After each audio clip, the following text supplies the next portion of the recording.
Certains préfèrent voir le verre à moitié vide et d'autres à moitié rempli. Moi, je ne suis ni pessimiste ni optimiste, je suis du côté du Christ et pour lui, soit tu es in ou soit tu risques qu'il te vomisse. Tu me crois pas? Alors demande à Judas et te dira qu'un démon peut s'asseoir à ta table. Le monde sert de modèle dans ce corset, tu essayes de plaire dans ces concerts, tu perds tes rêves, tout ça pour atteindre les 1000 j'aime, mais tu sais, la vie dehors est alléchante, soit tu follow ou soit tu chantes quand tu parles de la sanctification. La purification n'est plus le baromètre. L'élection des ministères se fait par applaudimètre. Au plus mon père spirituel a des followers, au plus grand est son appel. Vraiment?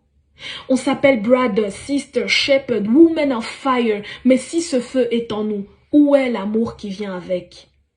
Jeunesse chrétienne, dans quoi sommes-nous tombés? À coup de Gucci, Versace, je vais prêcher, mais avant je vais poster dans ma story pour montrer comment je suis sapée. Attends, il ne faut surtout pas oublier le verset pour appuyer combien je suis une créature si merveilleuse. Au final, nos égos sont plus nourris que les hommes que nous devons servir. Nous sommes propres et présentables pour faire des services de puissance, mais les désordres dans nos âmes témoignent de nos insuffisances.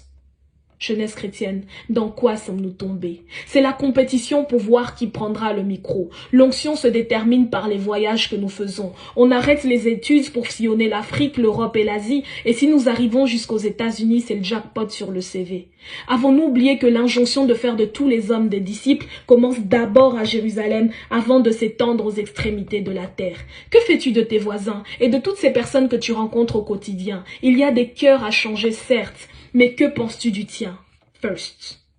Jeunesse chrétienne, dans quoi sommes-nous tombés? Les réseaux sociaux nous ont poussés à nous exposer et à démarrer avant le coup de sifflet. Nous avons perdu la notion de secret et nos moments privilégiés avec la Trinité sont connus du grand public. Parce que oui, exposer son intimité avec le Père, c'est de la pornographie spirituelle. Tout le monde n'est pas obligé de savoir que nous prions, nous prophétisons. Nous voulons voir le cœur du Père avant d'entendre le ainsi dit l'Éternel. Jeunesse chrétienne, dans quoi sommes-nous tombés? Rebelles à nos parents mais fidèles à nos pères spirituels. Si Daddy dit donne ta dîme, tu obéis. Mais quand ta maman te demande de l'argent, à coup sûr tu lui demanderas des comptes. Nous avons créé un veau d'or, un Dieu selon notre image et notre ressemblance, un Dieu qui punit nos ennemis, mais qui ne nous apprend pas à être polis, un Dieu qui juge nos adversaires, mais qui permet l'adultère, un Dieu qui donne l'onction, mais qui permet la fornication. Avons-nous oublié que la parole de Dieu est la même qu'au temps d'Ézéchiel? Ce n'est pas parce que nous sommes au XXIe siècle qu'elle s'adapte à nos critères. Jeunesse chrétienne, si Dieu ne nous punit pas maintenant, c'est parce qu'il est compatissant. Mais sa grâce, elle ne couvre pas nos transgressions. Jeunesse chrétienne, n'oublie pas. Quand tu auras des followers et des clubs de soutien, n'oublie pas. Quand tu auras mangé, que tu te seras rassasié, n'oublie pas. Quand les gens te soutiendront et t'apprécieront, n'oublie pas. N'oublie pas que les fleurs qu'ils te lancent, c'est Dieu qui les a fait pousser.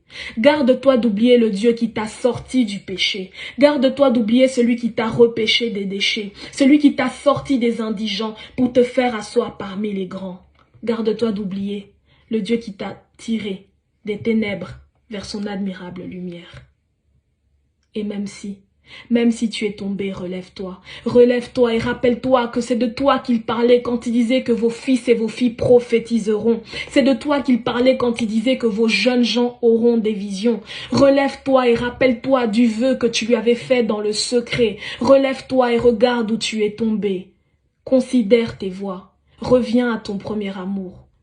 Fais-lui la promesse de marcher jour après jour dans la vérité, dans la sincérité, sans que les hommes crient gloire à ton nom, mais plutôt en regardant vers la Trinité et en disant non pas à nous, mais qu'à son nom seul revienne la gloire, et cela pour l'éternité.